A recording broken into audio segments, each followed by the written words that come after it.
con ustedes. Proclamación del Santo Evangelio según San Juan.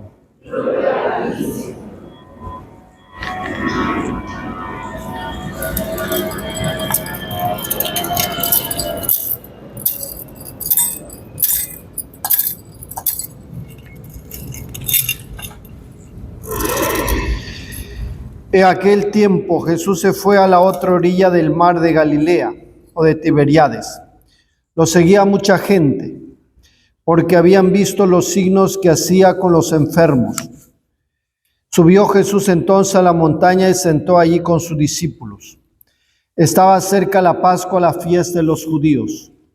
Jesús entonces levantó los ojos y al ver que acudía mucha gente, dice a Felipe: ¿Dónde compraremos panes para dar de comer a toda esta gente? Lo hacía para ponerlo a prueba, pues bien sabía él lo que iba a hacer. Felipe le contestó: 200 denarios no bastan para que a cada uno le toque un pedazo de pan. Uno de sus discípulos, Andrés, el hermano de Simón Pedro, le dice: aquí hay un muchacho que tiene 5 panes, cebada y 2 peces. ¿Pero qué es esto para tantos?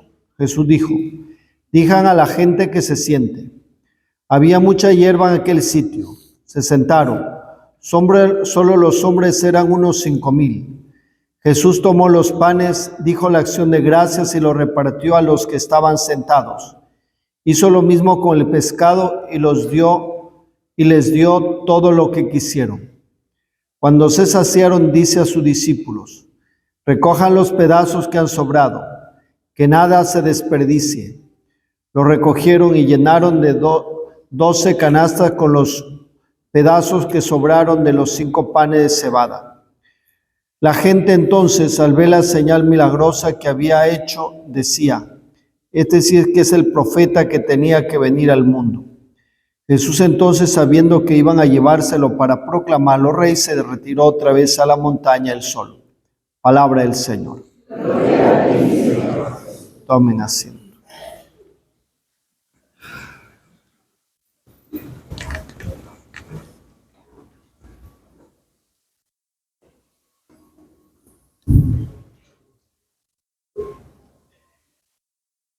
Estamos hoy día entonces celebrando, ¿qué celebramos? Las fiestas patrias, la independencia del Perú. ¿Y cómo empezamos cantando el himno nacional? ¿Cómo empieza el himno nacional? Somos libres, seámoslo. La pregunta es, ¿de verdad somos libres? ¿Qué piensan ustedes? ¿De verdad somos libres? Bueno, tenemos algo de libertad y tenemos algunas esclavitudes. La libertad es un don, pero es una tarea que tenemos que conquistarla continuamente. Cuando los judíos estaban esclavos ahí en Egipto, añoraban la libertad, pero cuando empezaron a ser libres, añoraban la esclavitud, porque dice que ellos empiezan a renegar contra Moisés, y qué bien que estábamos allá en Egipto con las carnes y las cebollas, ¿no? Añoraban la carne y la cebolla, aunque les sacaban la mugre, pero añoraban la carne y la cebolla. Añoraban la esclavitud. Y hablando de cebolla, dicen que una persona que era tan amargada, que cuando partió una cebolla, la que lloraba era la cebolla. ¿En serio? Bueno, entonces, como le decía, la libertad es un don de Dios, pero una tarea que tenemos que conquistarla. En el himno nacional decimos: somos libres por siempre, seamos por siempre. Hay que buscar siempre esa libertad, porque tenemos muchas veces una serie de esclavitudes. Hay un libro de Erich Fromm que se llama El miedo a la libertad. Erich Fromm dice, es un psiquiatra, psicólogo, de que, no recuerdo si psiquiatra o psicólogo, pero bueno, tiene este libro que se llama El miedo a la libertad. Dice que los seres humanos hemos avanzado en muchas libertades exteriores, por ejemplo, la libertad política. Antes, cuando existían los monarcas, los reyes, el rey era la ley, su palabra era la ley, ¿no? Entonces, tú no podías estar en contra del rey porque terminaban pues asesinándote. Ahora podemos elegir ya nuestros gobernantes, lamentablemente que a veces elegimos mal, ¿no?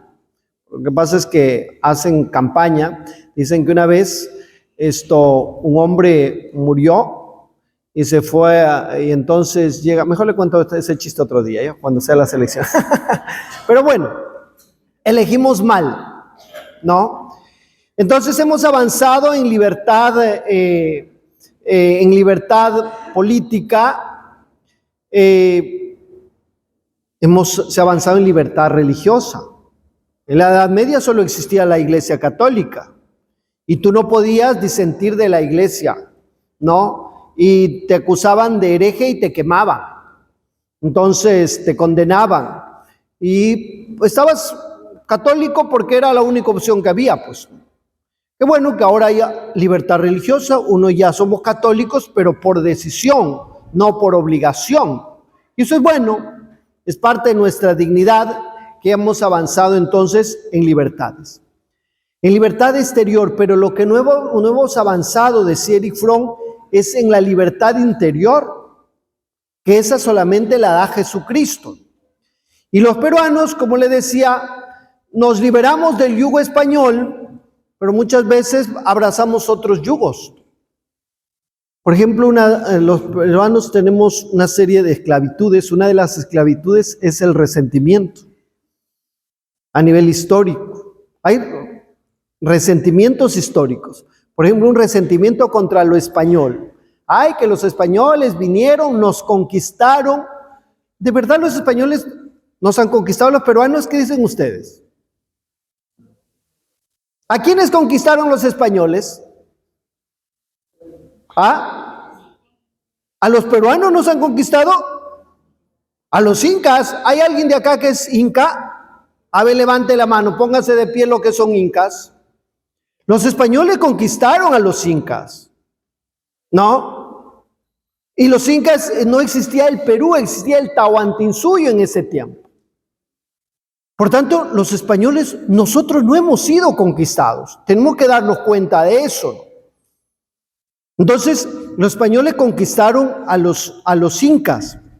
Y nosotros, los peruanos, somos descendientes de los gloriosos incas que construyeron Machu Picchu, pero también somos hijos de conquistadores. Esa es nuestra identidad y renegamos de lo que somos, ¿no? Somos hijos de conquistadores y también de los gloriosos incas, porque por nuestras venas corre sangre inca, sangre española, ¿no? Y no podemos renegar de nuestra identidad, de lo que somos. Bueno, ya luego han venido otras razas, ¿no? Japoneses, chinos y alemanes, ya han venido otras razas.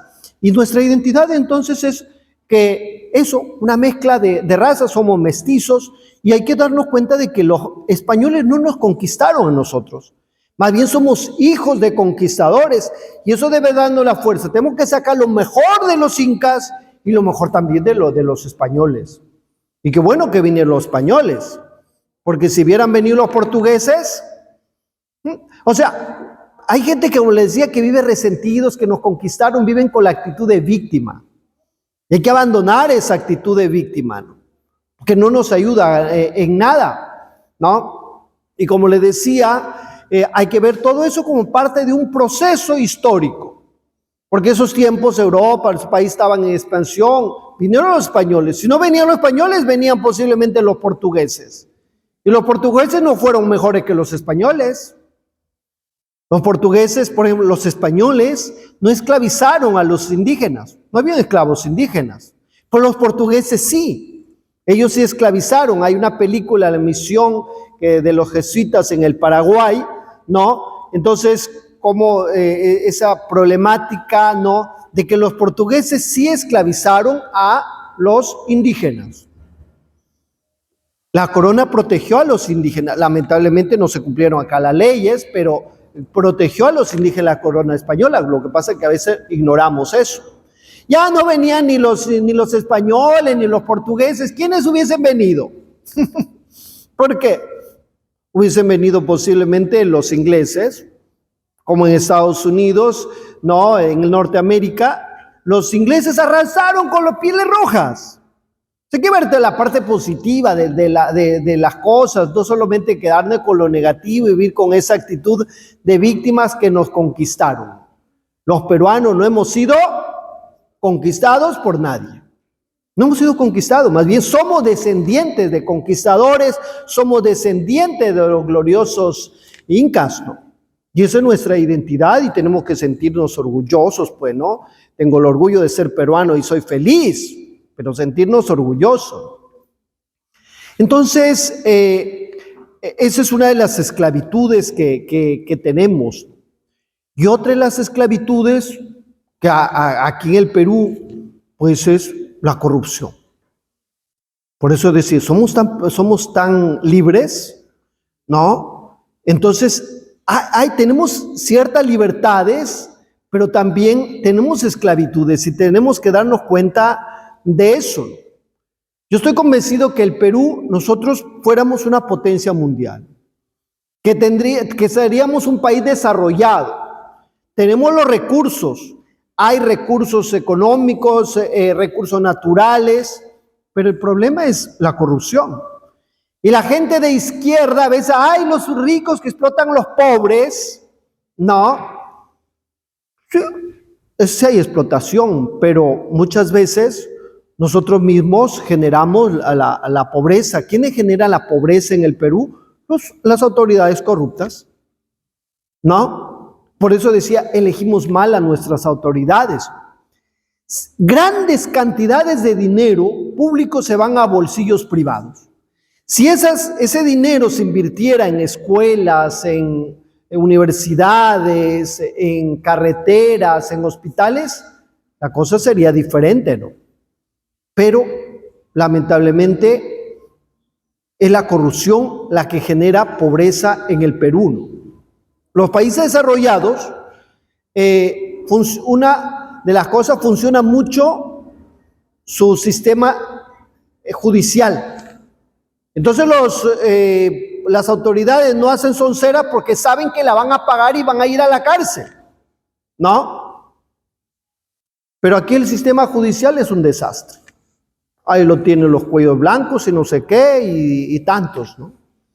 Entonces, y tenemos que darnos cuenta de eso, ¿no?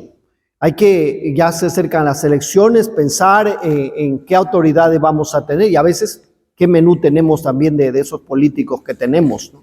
Ojalá que se gesten nuevos políticos. Entonces, como les decía, hemos avanzado en ciertas libertades, pero aún nos falta por conquistar más la libertad, sobre todo la libertad interior que puede darnos Cristo, que puede darnos el Señor.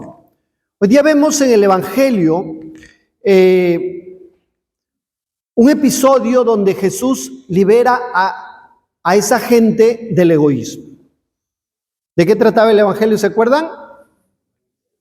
De la multiplicación de los panes. La multiplicación de los panes. Y hablando de panes, dice que un niño se va a la panadería y le dice al panadero, Señor, ¿ya salió el pan? Sí salió, hijito. ¿Qué hora regresará? ¿Qué hora regresará el pan? Bueno, el chiste del pan, ¿no? Entonces, la multiplicación de los panes. Fíjense, el Señor se da cuenta de esa gente que tiene hambre. Entonces le dice a Felipe, ¿dónde vamos a comprar pan para darle a esta gente? Y Felipe, ¿qué le dice? ¿Se acuerdan? 200 denarios no alcanza para darle a comer a toda esta gente. ¿Y Andrés qué le dice? Señor, aquí hay un niño que tiene 5 panes y 2 peces. Y 2 peces. Hablando de peces, ¿ustedes saben cuál es el animal más tonto? El pez. Porque dice que el pez macho va detrás de la pez hembra y nada, y nada, y nada, y nada. y nada, ¿no? Bueno, aquí hay 5 panes y 2 peces. Fíjense, ¿cuál fue la primera tentación de Jesús? ¿Se acuerdan en las tentaciones? ¿Cuál fue la primera? Después de los 40 días de ayuno, ¿cuál fue la primera tentación? Haz que esas piedras se conviertan en pan. ¿Y Jesús convirtió las piedras en pan? No convierte las piedras en pan, pero sí multiplica los 5 panes y los 2 peces. Pero justamente es la acción humana. Este niño presenta sus 5 panes y sus 2 peces. Porque él podría tranquilo, no lo tengo, no tengo, no les voy a dar mi pan. Pero él presenta sus 5 panes y sus 2 peces. A diferencia de nuestros políticos, que ellos ganas de acaparar, de tener y acaparar. Imagínense, Toledo tenía para vivir tranquilo con su sueldo de la Harvard. Dicen que a Toledo le llaman la maca andina, porque mientras más lo investigan, más propiedades le encuentran, ¿no? Tenía para vivir tranquilo, pero la ambición de tener, ¿no? Y hablamos de Toledo, hablamos de los otros políticos, ¿no? Creo que muy pocos escaparán, ¿no? Entonces esa ambición de poder, en cambio este niño es capaz de presentar, de entregar sus 5 panes y sus 2 peces. Da lo mejor de sí, es generoso. Entonces, y el Señor multiplica esos 5 panes y esos 2 peces. Y el Señor de esa manera les libera, aunque algunos biblistas que dicen que quién sabe, el milagro no fue tan milagroso como nosotros decimos, sino que más bien Jesús les habló de la generosidad y todos empezaron a sacar sus panes, sus peces y compartir y había suficiente para todos. Y eso también sería un milagro, ¿no? Que les convenció, les hizo tomar conciencia y empezaron a compartir. Hay algunos que piensan que fue eso. Sea lo que sea, pero el Señor transformó los 5 panes y los 2 peces. Pero necesitó el actuar humano, justamente la generosidad de este jovencito que presentó sus 5 panes y sus 2 peces. Y quiere que nosotros también demos lo mejor de nosotros para así construir una patria mejor, un Perú mucho mejor. Solamente así. En la iglesia peruana, además de las fiestas patrias, bueno, y hablando de fiestas patrias, también les cuento un chiste de la patria, ¿ya? Dice que unos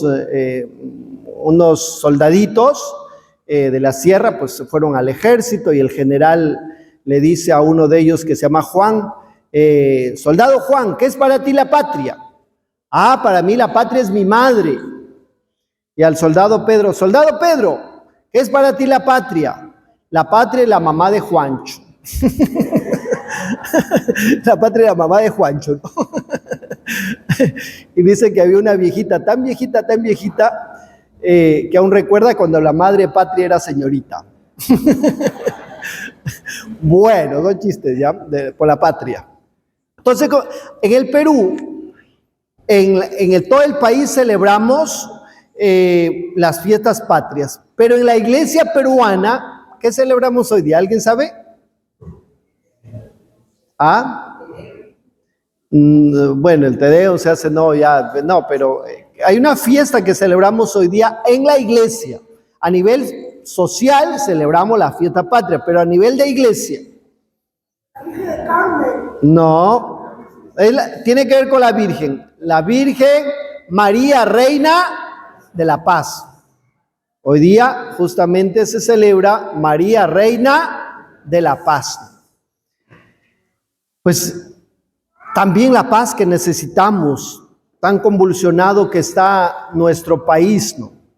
Tanta delincuencia, un día dice que una parejita estaban ahí en un parque y se acerca un delincuente y le dice a ella, ¿su cartera o la de Goyo? Goyo, entrégale tu cartera al Señor, le dice, ¿no? Tanta delincuencia que hay. Dice que también un día suben a los buses un delincuente, pues le dice, estaba en la cárcel, pero yo no quiero hacerle daño, voy a cantar, y se pone a cantar, ¿no? Y estaba cantando tan feo que una viejita le dice, mejor en vez de cantar, atráquenos mejor, le dice. Atráquenos, ¿no? Pero bueno, como le decía, necesitamos también paz en el Perú. Por eso en este día que estamos celebrando María Reina de la Paz, vamos a pedirle al Señor para que por la intercesión de la Virgen María nos bendiga a nuestro país, ilumina a nuestras autoridades y a todos nos bendiga con el don de la paz y la prosperidad. Se ponen de pie. Creo en Dios Padre Todopoderoso, Creador del cielo y la tierra. Creo en Jesucristo, su único Hijo, nuestro Señor, que fue concebido por obra y gracia del Espíritu Santo.